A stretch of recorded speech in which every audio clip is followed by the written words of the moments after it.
Hi, my loves, and welcome back to I'm on Your Side with me, Sierra Boudreau. I'm so excited to have you guys here because I'm really excited about today's episode. But before we talk about today's episode, I want to talk about last week's episode. It was truly my favorite episode that I've recorded so far.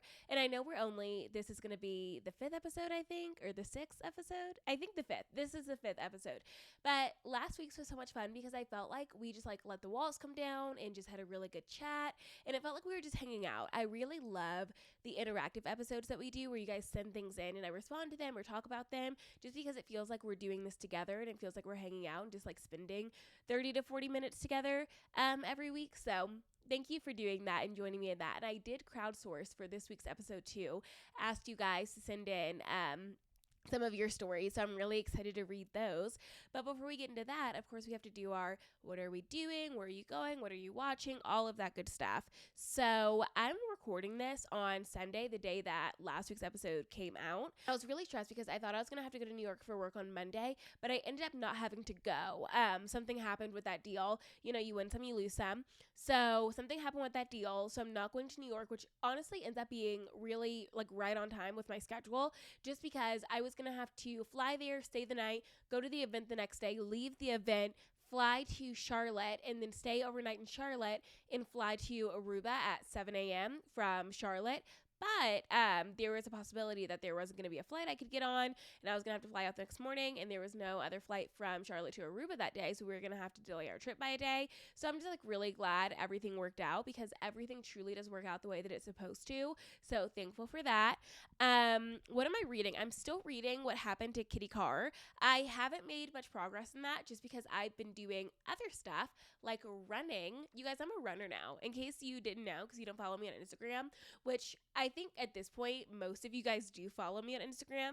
If not, please do. We have a really good time over there. And right now I've been running and posting about it because running has unleash something in me that other workouts just haven't. I am excited. After I record this episode, I'm going on a run because get this, it's going to be 60 degrees in Denver in December. And I know that has actual implications. I know there's a problem with that. But for where I am right now, going on a run to my favorite park or at my favorite park in 60-degree weather sounds like it would truly heal my soul. So I'm just going to enjoy that and not think about how catastrophic that probably is for our earth and environment. You know what I mean? And I've been really social these past couple of weeks. I've been hanging out with people or spending time with people mostly every night of the week for these past 2 weeks. Just going to dinner, people coming over, going to spend and then grabbing a coffee after, going to events. We had what we call Holiday House or Holiday House. I think Holiday House. I don't know. But it's a party that my spin studio throws every year around the holidays. Obviously, it's January, so we're a little late in the game. But I went on Friday and Alex came and we truly had the best time just hanging out and laughing, and we did a lot of karaoke. I didn't actually I did do karaoke. I guest starred in All Too Well. Two of my friends were doing All Too Well together, and I guest starred, threw in a little verse, and then I headed out because I didn't need to do the whole thing. Maybe I will share that video on my Instagram. Alex took a video and I was in it. I was in it I just got my heart broken, which I haven't recently, but I can channel that energy. So I channeled that energy, did my verse on All Too Well, headed out, but there was a lot of karaoke, lots of fun. But the only thing is that every time I went to go get a snack, it's snacks came out and I was oh, I'll go grab that. And then 10 minutes later, I would remember and I'd go get one and it was all wiped out. That just kept happening. So I didn't eat much that night. But before Holiday House, we went to this place that we really like and we got margaritas. We got a pitcher of margaritas, which means I was absolutely insufferable for the whole night because I split it with Alex. So I was half a marg pitcher in. And then we continued drinking. And then you guys, I made a little bit of a mistake. If you partake in edibles, then you're going to understand the mistake that I made. We got there about an hour in and I was I don't know that I want to drink that heavily. I'm just not really feeling it. Instead, I'm going to take an edible. So I take half, 5 milligrams, and I'm feeling okay, this isn't really hitting the way that it normally hits. I find that if I'm in very social situations, an edible doesn't feel the same as if I'm at home by myself. So I was okay, I'm going to wait an hour and a half. But time flies so quickly when you're being social and you're out of the house that like an hour and a half, it could have been an hour and a half, it could have been 30 minutes, I really don't know. But it felt like an hour and a half. In my head, it felt like an hour and a half. So instead of taking another half, like a sane person, I took a whole. When I tell you guys, 15 milligrams of THC hit me straight in the chest, I mean it. I was like, I don't know that I've been this high since the first time I ever smoked weed, which I was in high school. Not advocating for that. I don't think I have any listeners that age, but if you're in high school, don't smoke weed. Don't go to your friends and be like, I was listening to this podcast and she smoked weed in high school, so now I should smoke weed in high school. Absolutely not, my girls. Anyway, so I don't think I've been that high since I was in high school, like the first time I ever smoked weed. So that was truly an adventure. And then we walked from the venue to another bar, and I swear to God, in that moment, I felt like we walked 5 miles. I felt like we truly were like on a mission to the center of the earth. We were walking so far. Lo and behold, it was maybe a quarter mile, but I just like was not and it's cold. You know what I mean? So like I wasn't wearing a coat because it would have ruined my fit. So I was just wearing like this thin leather jacket, but I did kind of have like a little bit of an alcohol blanket on because I was drinking a little bit. And then I had my, edible blanket on. So it was truly an adventure. So much fun. I got to spend time with my friends. Alex got to meet everyone. There's this running bit amongst my friends that Alex isn't real because our apartment, Alex and I live together, our apartment looks like a Barbie dream house. You would not know that a man lives here unless you go into his closet where obviously all of his stuff is, but our bedding is pink. There's like pink stuff everywhere. It's frilly, it's cute, it's girly, it's feminine. There's pictures of us around the whole apartment. So you definitely know that I have a boyfriend. Like me having a boyfriend isn't a secret in this apartment, but him living here is kind of a secret. So my friends would come over and they'd be like, does Alex live here? And I'd be like, yeah. And they're like, where is his stuff? And I was like, what do you mean, where is his stuff? Like, he loves my style. So I've decorated this whole apartment and it looks like I decorated the whole apartment, but everyone was like, oh my God, you're real. And at first he was like, what are they talking about? And then I let him in on the joke and he, went along with it. And it was funny. It was cute. So now all of my friends know that my boyfriend does exist and he's not just like AI that I pose next to for my Instagram posts. He's like an actual real human being.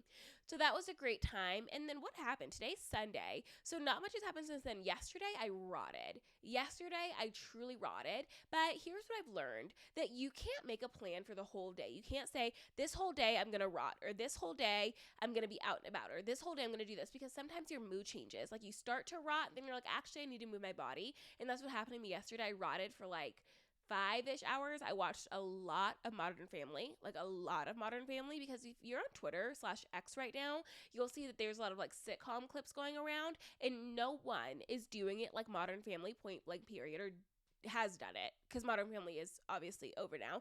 But that show was just incredible, perfect, beautiful, so fun to rewatch. I didn't watch it when I was younger, so this time watching it through is my first time watching it, and it truly just gives me, like, I cry every episode. I cry happy, warm, cute little connected tears every episode. So I do love that. Where was I going with that? Oh my God, yes. So I was watching a lot of Modern Family yesterday. And then around yesterday evening, I was like, I have to move. Like I've been in this bed for entirely too long. And I call it, when I've been in bed for too long and then I start to feel kind of crappy, I call it bed sickness. I don't think that's the actual definition of bed sickness. I think bed sickness is a real thing. But I have coined the term bed sickness to mean when you're laying in bed and you're rotting for too long and then you just start to kind of like lean too far into it and then you start feeling like shit, like your stomach hurts, your head hurts, you're not hydrated enough, you're like in and out of sleep, but you're not really getting good sleep, so you're just like groggy all day. I call that bed sickness. So when I start getting bed sickness, I know it's my cue to get out of bed. So I got out of bed, went on a little run. I ran 4 miles yesterday. I'm so proud of that.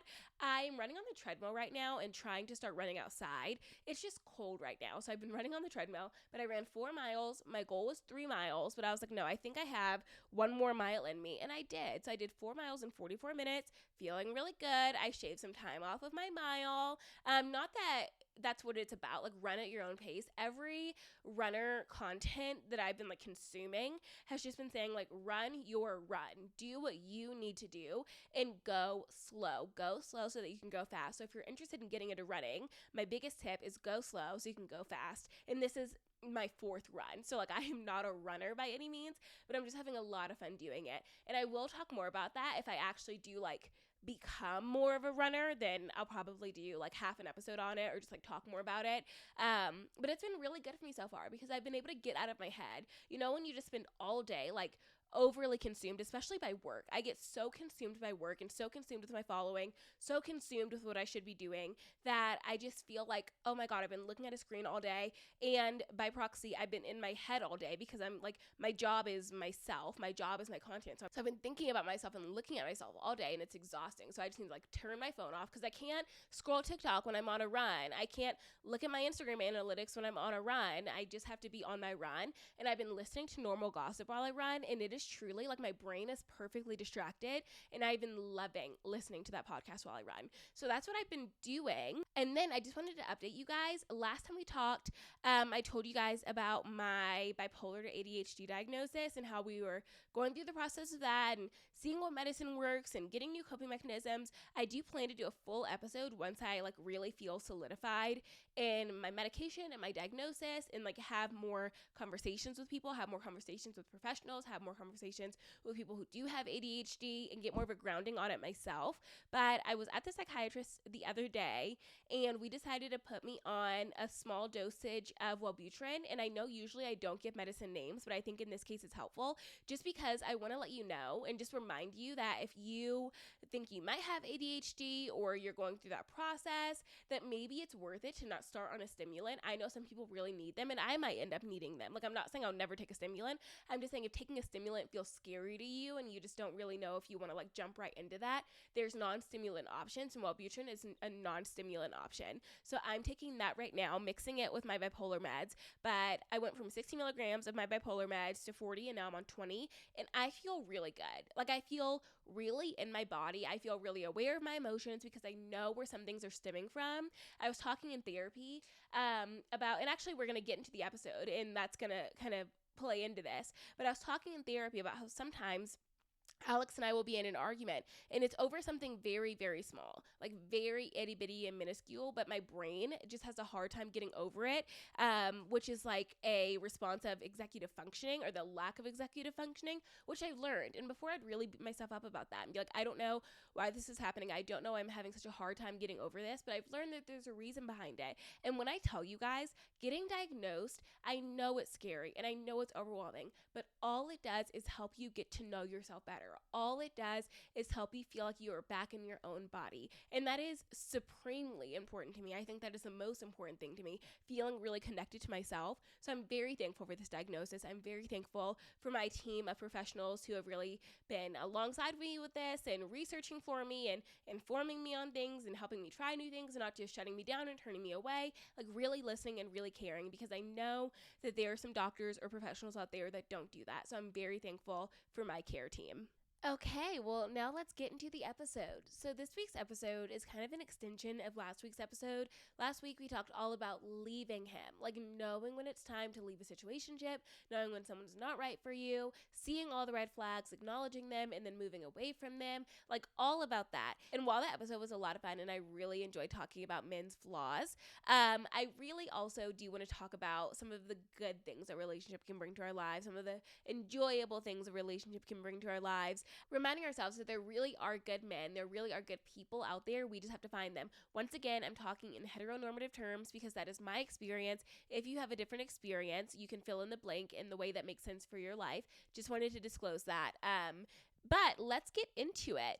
I think that one of the hardest lessons I've had to learn in being in a healthy relationship is that I'm not bored. I'm just not constantly on a roller coaster of emotions. Just because there's not super high highs and super low lows every other day, and we're fighting and we're making up and everything is super emotional and convoluted, and like I don't know where the feelings are coming from. I just know that there's a ton of feelings there. Just because that's not happening doesn't mean I'm bored. It just means that I'm stable. It just means that I'm in a healthy relationship. But I did have to learn when I was in college. I heard that advice, right? I had to learn there's a difference difference between being in a healthy, stable relationship and understanding that you're not bored. You're just not having these high highs and low lows and just being with the wrong person. Sometimes you genuinely are bored, but it's up to us to differentiate the two, right? It's up to us to decide, am I bored? Is this a person that doesn't excite me, that doesn't enthrall me, that I really don't want to spend my time around? Or is this just a healthy, stable relationship, but I'm not used to being loved consistently? I think that if you're like me and you've previously been in a really toxic relationship or an abusive relationship, your first healthy relationship after that feels genuinely like, what the fuck? It's like, wait, when you say you're going to do something, you're going to do it. And when you say you're going to show up, you're going to show up. And when you tell me you love me, you mean it. And I don't have to worry about who you're texting or whose pictures you're liking or who you're calling after you're drunk. Like, I don't have to worry about any of those things, because when you say that you really want to be with me, you mean you want to be with me, which can be an absolute mindfuck after you've been in a relationship where that's not the case, and really, really hard to grasp, right? And I think that I say this because when you are in that new healthy relationship and when you're experiencing what it's like to be truly loved for who you are, what it's like for someone to really show up for you, it is natural for our bodies to be in fight or flight. It is natural for us to say, well, I think I have to cause drama. I think I have to start a fight. I think I have to blow this up in some way to feel what I'm used to feeling. It's normal. But just because it's natural for us to want to do those things doesn't mean we have to do it. Just because that's what our nature is saying doesn't mean we have to follow through. We have to look at our brain and we have to say, our pathway usually goes this way. When I hear this response, then I give that response, and I go down this path of envy or of hurt or of toxicity, and we have to rewire that. We have to say, okay, that's what I'm used to, and the ridge is so deep. It's like, and that pathway is so deep because you're used to going that same way. It's like when it snows, right? And then you see kind of the tracks where cars typically go because cars have gone before them, and that feels like a safer place to drive. It feels like, okay, well, we know what to expect. If other cars have gone this way and they seem to be fine, then I should go this way because that seems to be fine. And that's what our brain is doing. We're saying, okay, this is the behavior that I usually exhibit at this point, at this stage, and that's just what I'm going to go down because it's what I'm used to. Whether or not it's good, whether or not it's healthy, that's what we're used to. That's where we go. We have to look at that and say, I'm not doing that anymore. And it is hard, you guys. It is truly hard to say, I'm going to do something else. I know what's natural to my body. I know what I want to do, but I'm not going to do that because that does not lead to the kind of relationship I want. And honestly, my partner doesn't deserve that. My partner doesn't deserve for me to bring all of this trauma and all of this baggage and dump it on them just because they're available. It is our responsibility to work through that. And it is a wonderful thing to have a partner who's going to support you through that. It's a wonderful thing to have a partner that sits with you and says, hey, I see what you're doing. I don't appreciate it, but I understand where it's coming from, and let's talk through it. That is a beautiful thing. But if every time you go down this negative pathway and they have to keep having this conversation with you, hey, this hurts me, but I understand, and you're not willing to make any actionable change, do you think that that's a person you should really be with at this time? Do you think they deserve that? And also, it's a hard truth. It is a really hard truth, but our trauma is not our partner's responsibility. Our trauma is our responsibility. And I'm not saying you have to be fully healed to enter into a relationship. Absolutely not. There's still shit that I'm working through from previous relationships, not just one previous relationship, but multiple previous relationships, because that's my lived experience, right? I'm working through things for my family. I'm working through things with my partners. I'm working through things for my friends, but my trauma is my responsibility. And it's not fair for me to look at Alex or any partner. You can put yourself in this position to look at your partner and say, you have to carry all of the heavy lifting. I'm not willing to do it. And I think on the flip side of that, harboring all of this stuff and not confiding in your partner about the experiences you've had or the things that you're going through puts them at a really big disadvantage, because how are they expected to love you well if they don't know you well? You have to let your partners know you deeply, and then you have to let your partner show up for you. It is not fair to walk around with this 10-pound grudge on you, and it's affecting everything you do, everything you say. It's affecting your day-to-day, it's affecting your conversations, it's affecting your sex life, it's affecting everything you do, but you don't want to bring your partner into it. So they're on the outside looking in, and they want to help so bad. They want to love you well so bad, but they don't have the right key to get in that lock because you won't give it to them. It is my firm belief that a partner can only love you as well as they know you. And if you don't let them know you, you're only putting yourself at a disadvantage because they cannot love you fully. And learning how to be a good partner is a learning curve. You're not coming to the table at 100% because you can't be. You're a human being. You are not perfect. You are simply showing to this relationship, trying your best. But you have to understand that your partner is also doing that they're going to have really shitty days. The question is, how much are you willing to show up on the days that they can't show up fully? Are you willing to give 60 when they can only give 40? Are you willing to give 70 when they can only give 30? Not saying that every single day you are giving all that you have and they are giving none. You have to keep some reserve. You have to keep some for yourself. What I am saying though is that every day is going to look different. Every day you're going to say, okay, this is what I have to the table. I have 50%. Do you have 50%? Perfect. Neither of us are overreaching. Neither of us are giving more than what we have. We are just showing up, and today this works. The next day you might say, I have 30. You know what? Yesterday seemed fine, but at the end of the day, I was exhausted. Work was exhausting. I didn't sleep well, and today I have 30%. And they can say, okay, I have 70. Or they can say, you know what, I have 32. And then there's this gap. There's this little gap in your relationship. And the gap is not always bad. The gap leaves a lot of room for communication. What can we do when neither of us can show up and meet the other where they are? What can we do? Do we need to take some space for the day? Do we need to confide in our friends and not in each other? Because sometimes you're saying, okay, I have 30% and I see that you have 30%, but I can't carry anymore. I think the gap is not always this horribly bad thing. The gap allows you to rely on other people. The gap allows you to rely on yourself, and the gap allows you to communicate fully with your partner. Really jumped into the part of the relationship where you're like in the relationship and you're handling real life shit together. I want to reverse to when you're first dating someone. From when you're first meeting them, first hanging out with them, it's like maybe a month into the relationship and you're like, this is brand new. And how do you know you want to actually be with someone? That's what we're going to talk about.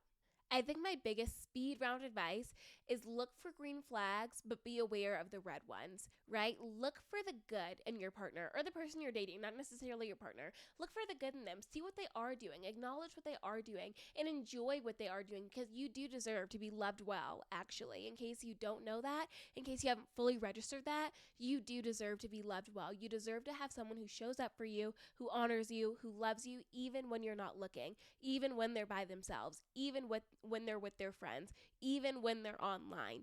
In any situation, you deserve to be loved well and honored and valued and shown up for. Okay? That said, look for the green flags. Look for the person who is doing that. But also be aware of the red flags, because what I've learned is that when you have this big problem in your relationship down the line, it is often a manifestation of a red flag that you ignored. And then later down the line, you guys are 6 months down the line, you guys are a year down the line, and you're like, hey, I feel like you're not communicating. I feel like you're not talking to me. I feel like we're having a really hard time getting on the same page. Is that something that you chose to glaze over when you first started dating for the sake of preserving the relationship? And I ask, with these red flags that we're ignoring, right? How much of that do we want to actually see in our relationship? Because I guarantee it's going to come back up unless it's talked about, unless it's acknowledged. And sometimes people don't know that these are red flags, because sometimes people have been in relationships where these things were allowed to fly. Even maybe their partner liked these things. One partner can say, you know what? I don't really need to talk to you all day, every day. I can talk to you at the end of the day. You can give me a call. We don't need a text. Give me a call around 6 p.m. We'll talk. We'll catch up. We'll FaceTime. Say goodnight. Some partners are like, I want to hear from you multiple times throughout the day. I want to know when you wake up. I want to know what you're eating for lunch. I want to know if you're going on a jog. I want to know when you're going to bed. Some partners like that, and neither are wrong, right? Neither of those instances are wrong. It's just personal preference. But what could be a green flag to someone else can be a red flag to you, and that is totally fine. You're allowed to have your own preferences. Have y'all ever been on a first date so good that it is your instinct? It's like this deep bone need to get in your car and blast Lover by Taylor Swift, to listen to all of her sappy, I'm so in love, I can't even stand it songs. Like, that is when you know that is a good date. When you get in the car and you listen to Taylor Swift and then you call your friends and you're giddy and you're blushing and you're kicking your feet looking over the text and thinking about every single detail of the night and being like, oh, I loved when he did this, or it was so funny when he did this, or I felt really seen when he said this, or whatever. Like, you are thinking about every single detail of the night and you cannot stop being giddy and just thinking about it and loving it and just replaying the whole thing in your head. that is a good date, and you deserve good dates. And if a date is not that good, I'm not saying that you should never see them again. I think sometimes it's a slow burn. Sometimes it warms up. I want to tell you guys about my first date with my current boyfriend. We went to Chewy's. This is when we both lived in Dallas. In case you don't know the story of our relationship, I guess I can just go ahead and tell it. We met on Hinge when we were both living in Dallas. And I was not a Hinge girl. I was a Bumble girl. I loved Bumble. But for some reason, I was like, okay, let me check my Hinge likes. And I saw that he liked me, and I was like, wait a minute. Oh, wait a minute. He's like super cute. And I like his profile. His profile wasn't just like boring. It like actually had something to talk about. So I liked him back. And then he sent me a message and he said, you look like trouble. And I was like, oh, we're in love. We're in love. I've decided we're in love. And I responded something, cute and witty or whatever. And then he was like, let's go on a date. So then we go to Chewy's and we meet in the parking lot because I'm walking in and he's like standing kind of towards the front door. And he sees me in the parking lot and he just stops and looks at me. And I'm like walking towards it because I can very much tell it's him. He looked even better than his pictures. So I'm walking towards him and then he hugs me like a full frontal hug. And I was like, wait a minute, are we touching? Like I just wasn't used to like touching physically. Obviously touching physically, that's the only way to touch, but like touching that early into a first date kind of threw me off, like kind of caught me off guard. And I was like, okay, shit, I guess we're in it. I guess we're doing it. We sit down, we don't order food.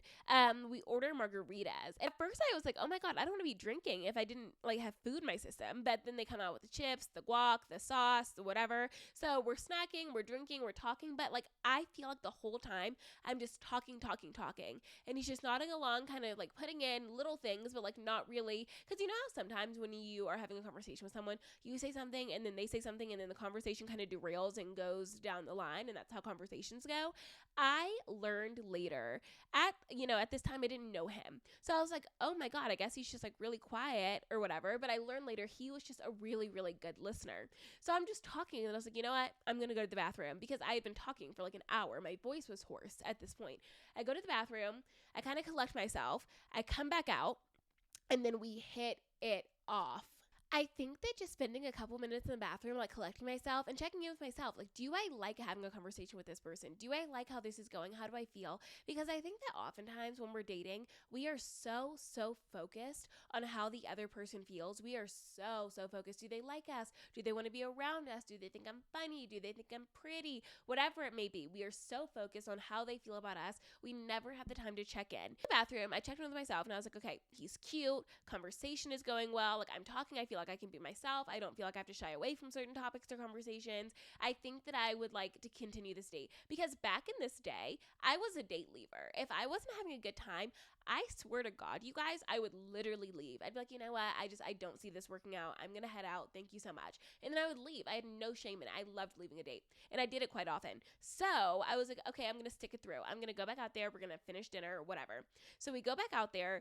I'm drinking my margarita and then something just like clicks and we are on the same page. We are back and forth. We're bantering. We're having a really good time. Chewy's closes. We shut down the restaurant. And I think we got there at like 7 and Chewy's closes kind of late. So we shut down the restaurant. We go out to his car. We sit in his car and we talk more and we're just laughing. And the whole time I'm like, I think this is what it's supposed to feel like.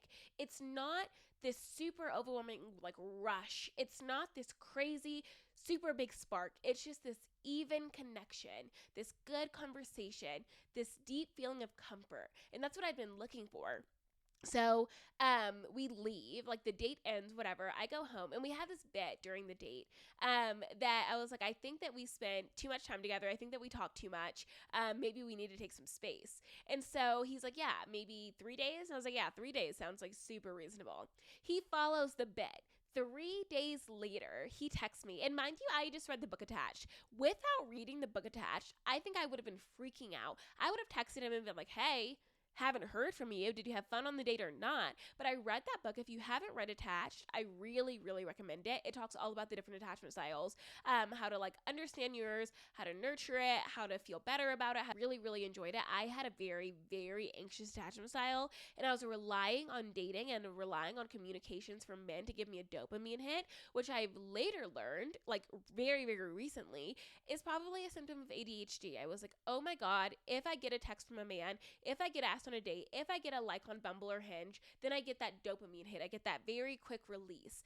So I was looking for that. And then I read the book Attached, and I understood my attachment style. This is before I understood that I had ADHD. And I really, really got to reframe my way of thinking and just get really comfortable being by myself and getting fulfillment from myself. So 3 days passes. He messages me.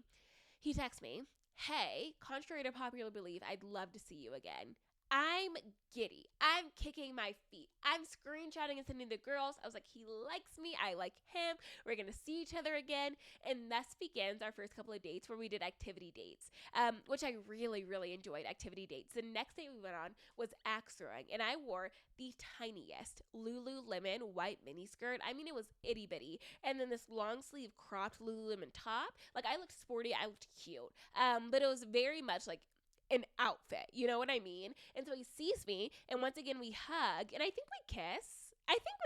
That sounds right. I don't know. Not that it's important to the story whether or not we kissed. But then we go inside, and we just have like such a fun time throwing these axes, talking, and I really liked doing these activity dates because it was different than just like going to a movie where you're together, but you're not really talking. You're not really like actually spending time getting to know each other. You're just like together in the same place. So we went on these activity dates and really just had a lot of conversations, but not these super heavy, super deep conversations. I think that is something that is often misconstrued in the dating world, that in order to feel like you have a connection with someone, you have to overshare to them. You do not have to overshare to have a connection. You can share a normal amount and still realize you like spending time with someone, you like getting to know them. You don't have to unleash your deepest, darkest secrets on them for them to like you.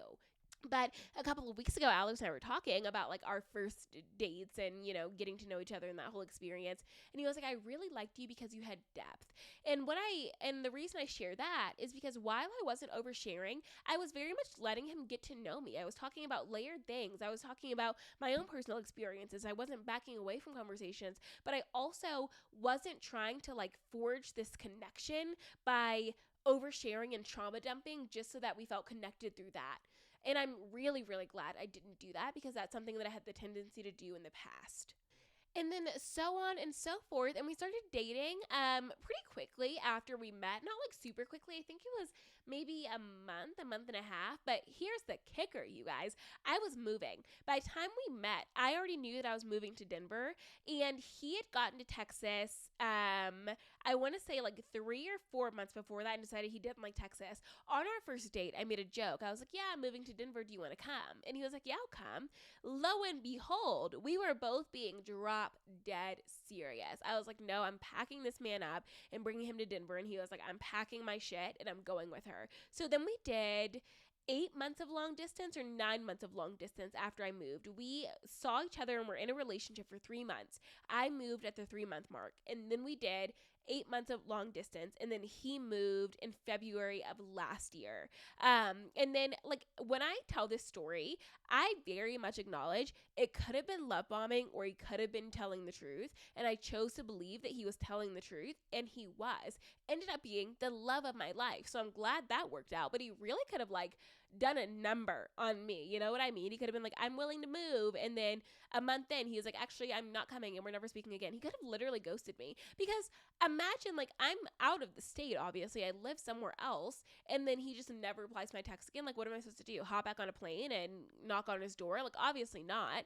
But like it really did work out. But he also works for an airline. I want to add in that disclaimer that he works for an airline, so he flies for free. So he would come see me every week. So yes, it was long distance, but it was 5 days of long distance and then 2 days of being together, or 4 days of long distance and 3 days of being together, depending on like how much time he could get off or what his schedule was like. Usually it was like 2 days of being together. So he would get there, spend the night, be there the next day, and then leave that night or leave super early the next morning. So it wasn't like we were spending a lot of time together, but we were really, really good at communicating, and we were really, really good at getting on the same page those days that we weren't together, and really, really using that quality time together to make sure that relationship was something that we both really wanted to be in. Because I would have hated for him to have moved, and we never really had conversations that we needed to have, and we never really checked in with each other. He moved, and he was like, actually, this isn't a relationship I want to be in. And now I'm in this new state. But luckily, Denver was a place that he was interested in moving anyway. Well, that's what I'm saying. You have to give things the opportunity to work out. If you walk around super guarded all the time and you don't let anybody in, you don't go on any dates, you don't talk to anyone, you're not interested in meeting people, and then you're just like, why is this not happening for me? Why is this not working out for me? You have to put yourself in the position for things to work out. You have to put yourself in the position for people to love you.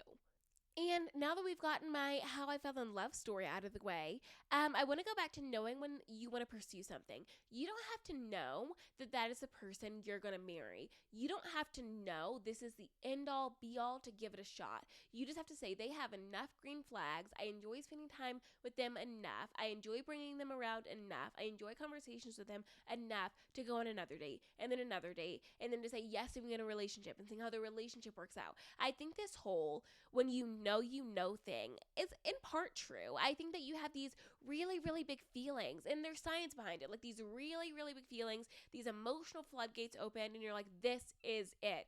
This is love.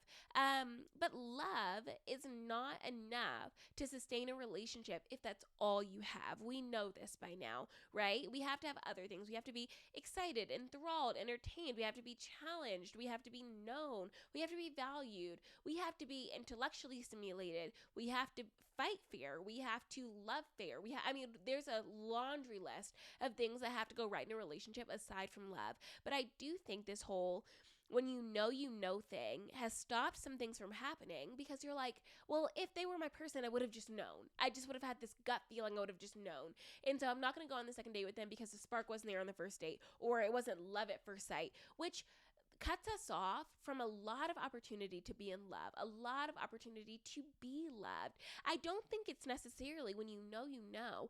I think that when you know, you choose. And I don't think it's really when you know. I think when you know, you choose. I think when you know this is a person I enjoy spending time with, this is a person I want to build a life with, this is a person that I think has enough healthy and wonderful traits that I love, and I have enough healthy and wonderful traits that they love, and I love them on the good days and I love them on the bad days, so I'm going to choose to forge a life with them. I think that's when you know you're ready to be married or ready to be in a long-term relationship. You don't necessarily have to get married if that's not your goal. It's not everyone's goal, which is another thing I think is important to talk about. Marriage is not everyone's goal. I think some people are in relationships for a couple of years and people are like, oh, when are you getting married? And it's like, well, then it's an awkward conversation because it's like, well, I don't know if I want to get married. And you're allowed to not know if you want to get married. You can have a wonderful, long-term, 20-year relationship and never be married if that is your choice. I just want to put that out there because I think that a lot of us feel pressure to get married even if that's not what we want. I personally want to get married. That is a goal of mine, but it is not a goal of everyone's, and it's really hard in society because it seems like everyone believes your active next step is to get married, and then after you get married, your active next step is to have children, and those aren't things that everybody wants. But I do think that choosing your partner some days is going to feel so easy, and some days it's going to feel so hard. I've always said being in a relationship is hard, but it should not be the hardest thing you do every day. Some days being in a relationship, some weeks, some months, being in a relationship is going to feel like the easiest thing you've ever done. You are going to wake up and you're going to feel, oh my God, this overwhelming feeling of I'm so in love, I'm so happy, everything is perfect. And some days you're going to have really hard conversations. Some days you're going to miscommunicate. Some days they're just going to piss you off, or you're going to piss them off, or you're going to disappoint each other, because that is a normal part of an active relationship. Sometimes things are going to go wrong and you are going to have to choose your partner. And choosing your partner can feel really hard when you know you're with the wrong one. I've also said it before, but I think it's really important to bring to this conversation that some days you're going to have a really hard time convincing yourself of your worth. You're going to have a really hard time convincing yourself that you do deserve goodness, you do deserve love, you do deserve grace. Some days it's going to feel really easy, but some days you're just like not going to be in that headspace. You don't want to be in a relationship with someone who makes you convince them to, right? They should already be convinced. They should already know. And on the days that you can't remind yourself, they should be the ones reminding you. They should be the one pulling you along and saying, hey, I love you and I'm here and you really are wonderful. I know you don't feel wonderful right now, but you really are. And here's a laundry list of reasons that you are great. They should be the one seeing you at your lowest and pulling you up. You don't want to be in a relationship with someone where every day you have to convince them that you are worth sticking around for. You are worth sticking around for, and you should not have to convince someone of that along with convincing yourself. It is already hard enough. But I want to go back to talking about the times in relationships when you're feeling disappointed or you're feeling hurt or you're feeling like you're not on the same page, and talk about the difference between love-based fighting and fear-based fighting. What I mean by that is fear-based fighting looks like I'm going into this and I'm throwing punches and I'm giving my all because I'm in fight or flight and I feel like a breakup is coming. I feel like inevitable hurt is coming. And the only way I know how to cope with that is to protect myself and not protect the relationship. That is fear-based fighting. Fighting for the sake of feeling like this is going to end, so I might as well put it all out there. I don't have to care about the repercussions. I don't have to care about their response. I'm fighting so that my voice is heard, and it's not really about their voice. It's not really about us being on the same page. It is all about me. Love-based fighting says I care more about the relationship than I care about being right. I care more about preserving the relationship than I feel about making sure that I'm the one who wins. It's not about winning fights. We're learning that. It is still incredibly hard for me to realize it's not about winning fights, because in past relationships and toxic relationships, I thought I had to win all the time to keep them around. I was always in fight or flight. I was always trying to protect myself. And I was like, you've hurt me so deeply. I need you to see my point of view. I need you to see the hurt, and I need to win. But in a healthy relationship, it's not about winning. It's about the love coming out on top. It's about you guys seeing each other's point of views and not saying things to intentionally hurt your partner, not saying things to intentionally get under their skin, not saying things to intentionally undercut them. It's saying, this is the truth of my experience. What's the truth of your experience? And it's okay if it looks different. Let's just get to a middle ground on it. I think that your partner should see the best in you, and you should see the best in your partner, and that should really show up when you're fighting. Hey, you said this thing that really hurt me, but I know you and I love you and I know it wasn't your intention to hurt me. Can we talk about it? Instead of saying, you are trying to hurt me, you said this thing to intentionally piss me off, you don't know me, you don't love me, this needs to end. It's like 0 to 100 so quickly when you're in a relationship with someone who you know doesn't see the best in you and you don't see the best in them. But when you truly do see the best in your partner, it's like, hey, I know you didn't mean it like that, but I took it like that. Let's talk about it. Or, hey, you said something and it really, really bothered me, and I want to understand where that's coming from, because it might be a deeper rooted thing. Being willing to have hard conversations, because when I was in previous relationships, I was really afraid to have hard conversations because I thought, okay, this is the beginning of the end. Once we break the glass on this, it is all flooding. It is all gas, no brakes. This relationship is going to end because we're going to talk about the hard shit.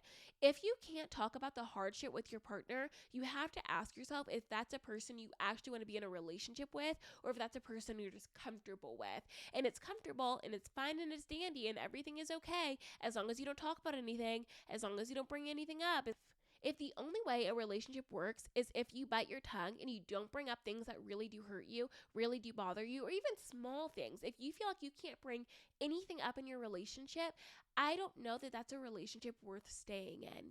But at the end of the day, there are people out there, there are men out there that would move mountains for you. Literally move mountains for you. If somebody said, I need you to drain the ocean so that your partner can get across, they're draining the ocean. You know what I mean? They will do anything for you to see you happy, to see you healthy, to see you safe, to see you loved. And that is what you deserve to be in a relationship with. You don't deserve to be in a relationship with someone who makes you second guess yourself and second guess a relationship and second guess them every other step of the way. You should have this feeling of comfort and safety and calm, this deep knowing that even if things aren't perfect, there's this understanding that we respect each other and we like each other and we value each other. And because those things are true, we are going to work on this, because a relationship is working on things. Small things, big things, you're working on it because it's two people. We all know that. It's two people coming together, two individuals who can be very different, who can be very similar, saying, okay, we're gonna try this. We're gonna create a life together and see how it goes. And sometimes it's really gonna work out wonderfully, and sometimes it's not. And for the times that it's working out wonderfully, we have to get okay with saying it's really, really good at the base of it, at the core of it. There are small things or big things we need to work on, but at the core, there is love, there is respect, there is honesty, and you like each other. Okay, to close out this episode, I think that I've gabbed about my own experiences and my own thoughts enough. I'm going to read some things from you guys. I asked you guys to send me in your lovey-dovey, this feeling is wonderful, I loved this date, I loved this person stories. So we're going to get into some of them. This first one says, oh my God, I love this one. In my current relationship, I'm really allowed to show it all. Good, bad, and ugly, and every part of me is accepted.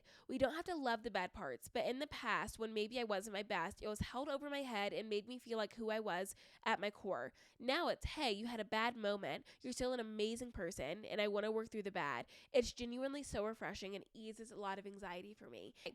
This one says, okay, so this is about my current boyfriend and not planning on dumping him, but the story is funny.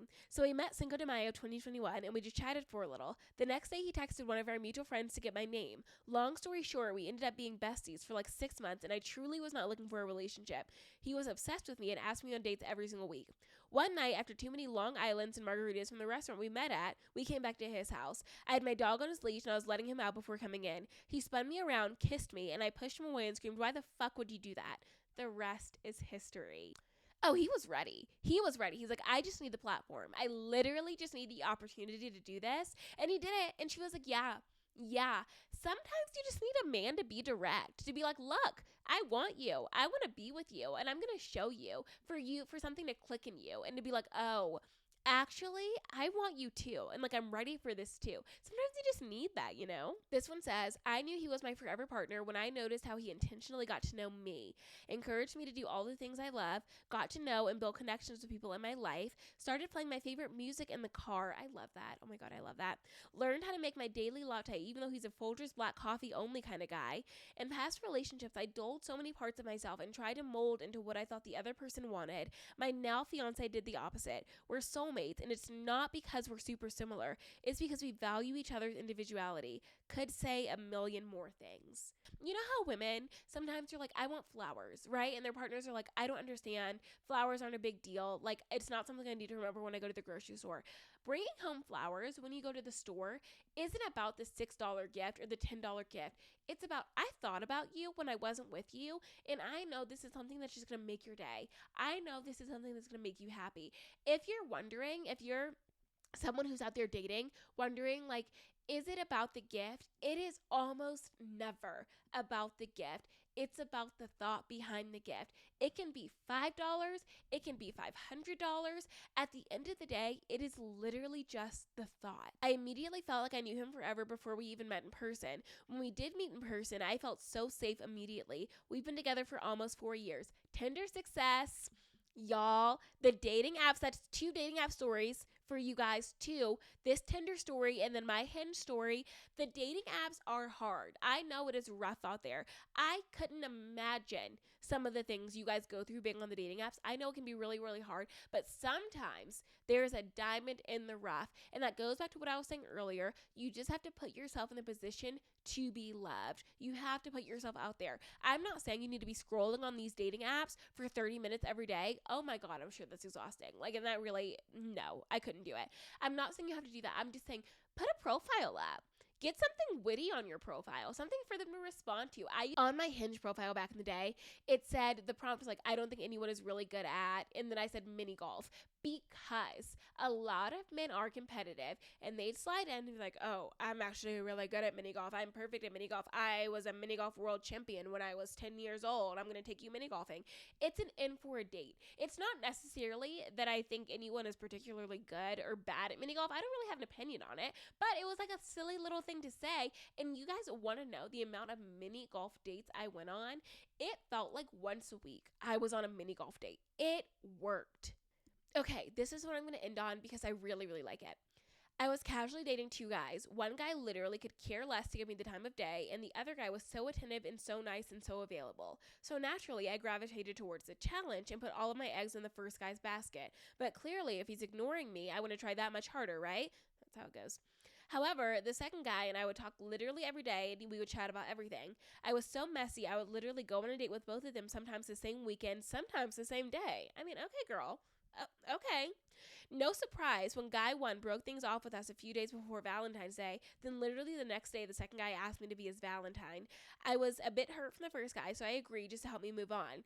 But then the second guy sent me flowers to work for Valentine's Day, got me a huge box of all of my favorite snacks, and from that V-Day on, we literally spent every day together. 4 years later, 1 fur child, in a country move, he is my person because he never made me second guess how he felt about me. Our relationship has always been non-toxic, and he's been my best friend. Love him. That is what you deserve. Let me tell you something.